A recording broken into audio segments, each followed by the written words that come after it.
எங்கேயோ ஊருக்கு போறேன்னு சொல்லிட்டு என்ன இவன் வீட்டு வாசல்ல வந்து நிக்கிற? இல்லப்பா, இந்த ஆள் அன்னைக்கு எதுக்கோ சரிப்பட்டு வரமாட்டேன்னு என்ன போட்டு அடிச்சான்.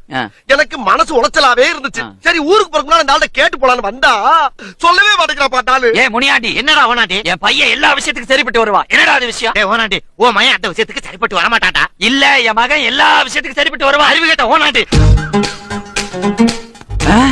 அதுக்கா?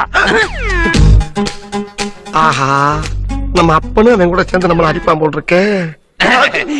என் மாவன் அதுக்கெல்லாம் சரிப்பட்டு வர மாட்டான். பெத்த அப்பனே சொல்லிட்டான். டவுட் கிளியர் ஆயிடுச்சுல, கிளம்புடா. யோ, எப்படியா டவுட் கிளியர் ஆகும்? சொன்னா தானே டவுட் கிளியர் ஆகும். எதுக்கு சரிப்பட்டு வர மாட்டேன் சொல்லுங்க தயவு பண்ணி. அப்பா சொல்லுப்பா, எதுக்காப்பா? அதெல்லாம் சொல்ல முடியாதுடா.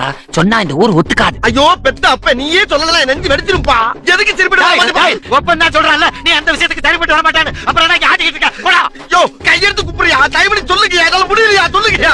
டேய், ஒரு பெரிய மனுஷன் சொல்லிட்டு இருக்கல, நீ அதுக்கு சரிப்பட்டு வர மாட்டே, சரிப்பட்டு வர மாட்டேன். அப்புறம் ஏன்டா உயிரை வாங்குற? புறப்பட முதல்ல போடா.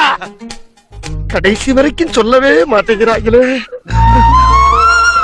எப்ப அடிச்சாலும் அதுக்கு ஒரு காரணத்தை சொல்லி அடிப்பாங்க.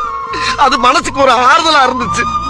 இப்ப அடிச்சதுக்கு காரணமே சொல்லாம அனுப்புறாங்களே. நான் எப்படா ஊர்ல போய் பொழப்பு தலப்ப நடத்துறது? என் நேரமும் மனசு உறுத்துமே. எதுக்குடா நான் சரிப்பட்டு வர மாட்டேன் சொல்லுங்க.